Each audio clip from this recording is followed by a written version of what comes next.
Got this thing in place now. I'm gonna start working on getting everything mounted finally. So we're at 4.5 degrees. What I am gonna do is leave it at 4.5 because I wanna have it at like 3.5. So this is with the engine weight not on the truck right now. So I'm thinking that if I leave it around 4.5 and then when I bolt it all in and drop the weight on it, it'll even back out to like 3.5. So I'll be able to measure that after. So I had two really good suggestions in the comments on the last video. One was when I was talking about this accessory drive. I got a lead to a video of a channel called Fanatic Builds. And the guy basically pieced together his own Holley mid-mount system and saved a ton of money on it. So I kind of did the same thing. So I have some parts coming for a Holley mid-mount, but I saved about $900 on buying the parts individually. So I'll make a separate video dedicated to that, but thanks for that tip. So I spent some time in the last video trying to get the truck lifted up and leveled out so I can push the hoist underneath the truck. And then somebody in the comments said, why don't you just go to Harbor Freight and buy some wheel dollies and lift the truck up. So then it hit me like a sack of bricks because I have the wheel dollies already. And they were all sitting back here behind the truck and I literally had to kick them out of the way to jack the back of the truck up. So obviously I wasn't thinking there, but now I have them on the wheel dollies and it does raise it up enough to get the hoist underneath it. So thanks for that one. Sometimes you're just not thinking straight. All right, so as I mentioned in the last video, I have the guts out of the transmission right now, so everything's real light.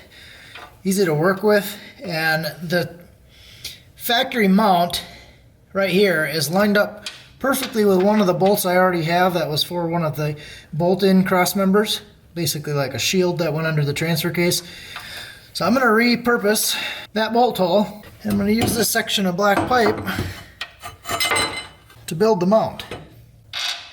And I think what I might be able to do is I might have enough height on this to be able to actually set the cross member on top of the inside of the frame rail. So let's figure that out.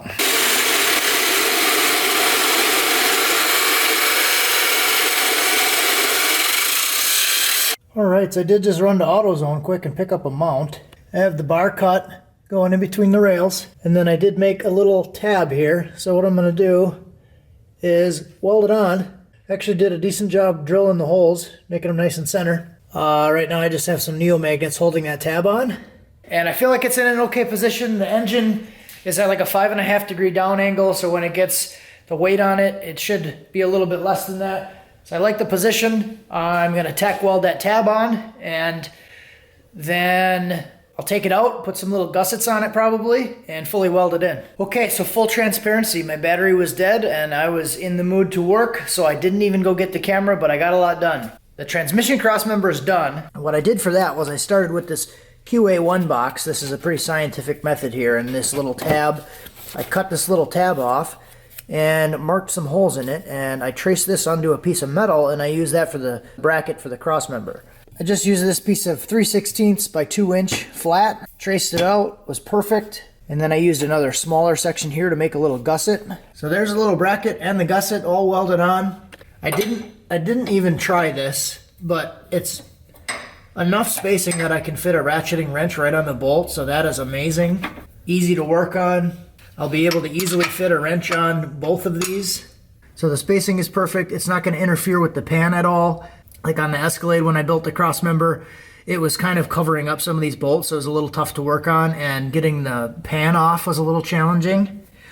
But this will be nice and straightforward, easy to work on. So it is up on top of the frame, and I have it bolted in with that one bolt there. So that one's just kind of to hold it into position, so the actual weight is going to be held up by the frame and not the bolt. So what I did with that section was I used another section of this flat stock. I cut a little slit in it to weaken it and then bent it over. And then essentially I just made a little 90 into it, bent it over, made a little L bracket, welded it to the crossmember tube. And then I re-welded the slit for strength and basically welded them on in the same direction that the tab is on. So all of the weight pushing down on the transmission, how the crossmember would naturally want to twist. So I have a picture of me actually standing on it. So you can see my foot and my whole body weight is right on that bracket and it's not twisting or anything. So it actually works pretty good. So all I got to do yet is paint that crossmember. I'm going to start working on the engine mounts now. So I'm just going to get some bolts and the mounts out and we'll bolt them to the block and go from there. Alrighty, so issue number one, the bolt holes don't line up. So I guess that's what you get when you buy $30 mounts. So I'm going to go ahead and drill those out a little bit bigger and then we'll bolt it on.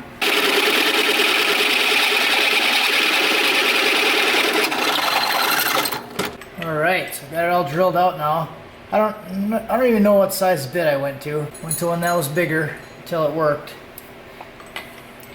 Probably went a little bigger than I needed because a lot of my 1/2-inch bits are all dull, so I ended up just throwing them in the garbage. We'll get new ones. This thing off right away.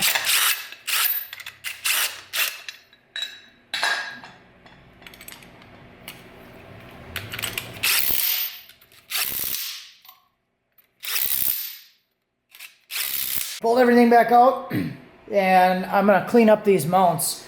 These mount section here, I'm gonna clean them up so they're bare metal, and then I can make the templates, cut the metal, tack it in, and then pull it out and fully weld it.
I got the first mount all mocked up and tacked into place.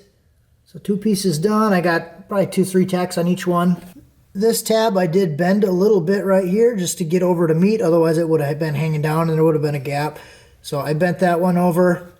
So this is flat here, and then it's just enough to meet right there. It should be pretty decent. So I'll take the bolt out. It does swing a little bit.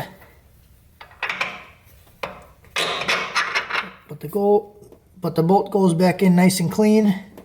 Now I just got to do this side. This one actually does look like it lines up a little bit better centered on that mount point. So that should be decent. This side does look closer. So they're going to be different lengths. So the tabs are going to be different lengths. But it's a little bit deceiving with how the mounts are. So I measured the valve cover to the fender, and the engine is actually 1.5 inches farther towards the passenger side. So that's actually a good thing because I'll have more room for the steering column, and it's a Ford rear end, and I didn't shorten it. So it's actually like 3.5 inches. The rear end yoke is actually like 3.5 inches farther towards the passenger side. So that kind of helps kick the driveline over and get it more lined up with the rear end, along with a little more room for the steering. So I'm basically just going to do exactly what I did before on the other side. So what I did was just kind of get this thing where I wanted, and then I marked it on the back side and trimmed it down. So I'll just do that for both pieces. Alrighty, so got those all done and welded. I'm just kind of letting the paint dry right now. So I think they turned out okay.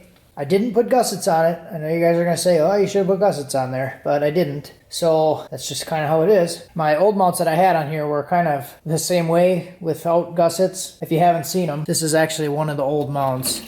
So it just had that little piece of flat with that booger weld on it, and then this little piece on the back. That's all that it had, and it was in there for 4 years. So I guess that's why I'm not overly concerned about gussets. So at least there was some thought there and why I didn't do it. Also got the bed set up here with the cross member, and I did throw a couple layers of paint on there. So we'll let this thing dry overnight, and then we'll put it all in.